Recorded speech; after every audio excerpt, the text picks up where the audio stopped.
Yeah. Hey YouTube, I think this is going to be an unplanned random video.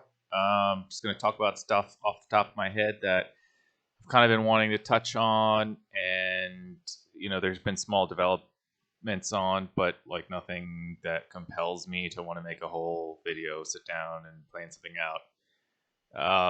So the Loaded Lions main net competition is continuing. I've been playing as much as I can, which is more than I think maybe like the average person would be playing, but still doesn't seem to be enough to maintain my position. I've slid from, I was top 50 at my best at one point, and now I'm, I think, in the top 500, which is still, technically the top 1,000 get a prize.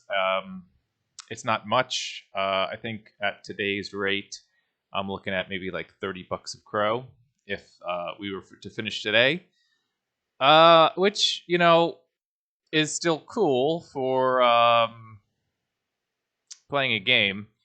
But if you think about like the cost of the NFTs that I have purchased, not that you need them to play, obviously, but they're supposed to help, and I've sunk quite a bit into the NFTs, not because I was trying to play the game, just because I believe in the community, or I did at one point. I'm not sure how I feel about it now, and I don't want to make a determination based off of the bear market.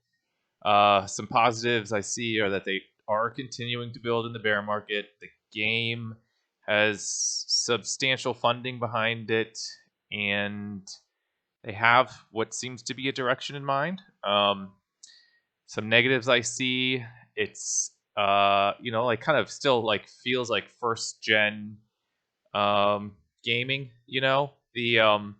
think the real games that are going to take off on the next bull run are going to be the games that are actually like a fun to play, decent graphics kind of game that you would play normally if you didn't have an incentive with earning crypto, but that it's still there.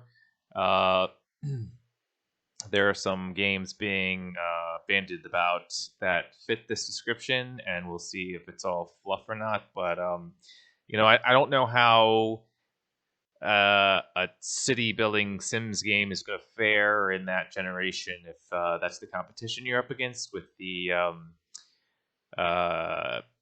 PFP NFTs. We'll see.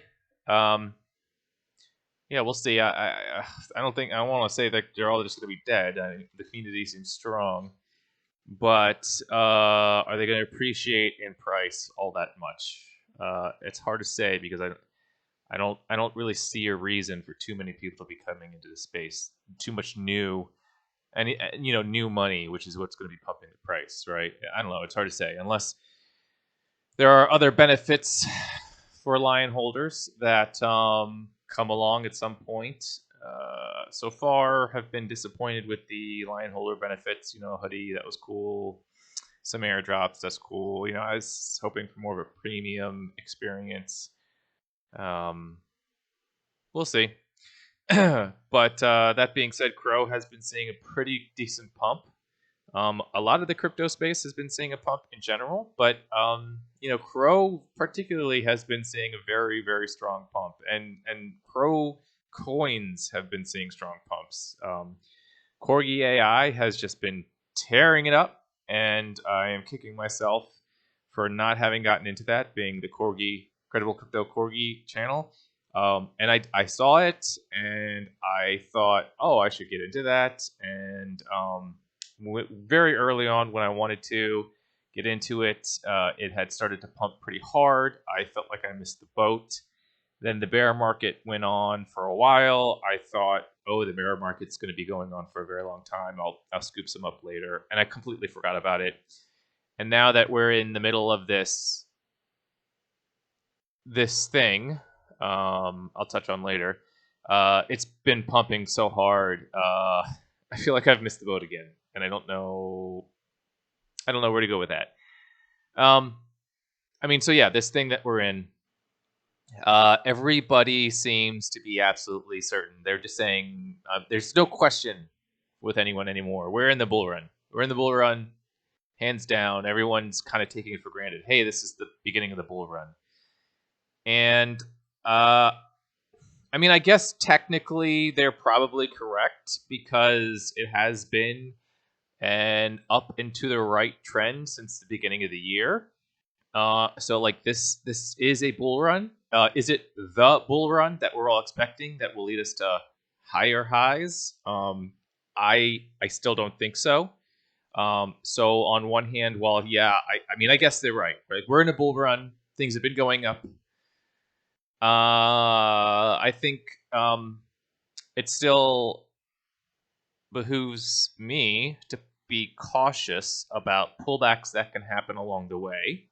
Retracements before we actually do see the real path to the all-time highs. Of course, that's not financial advice because I'm not a financial advisor. Do your own due diligence. This is for entertainment purposes only. I don't know what I'm talking about half the time. And I'm subject to be wrong. And I guess, you know, a lot of times what I'll say too is even if you're right in the general direction of things, if your timing is wrong, you're still wrong. And that's been a painful lesson for me to learn. But you know, moving on, Hivemapper still involved in. That's been going pretty well, especially since Solana has been pumping like crazy. I've touched on this earlier. Solana is just also one of those cryptos that have been skyrocketing.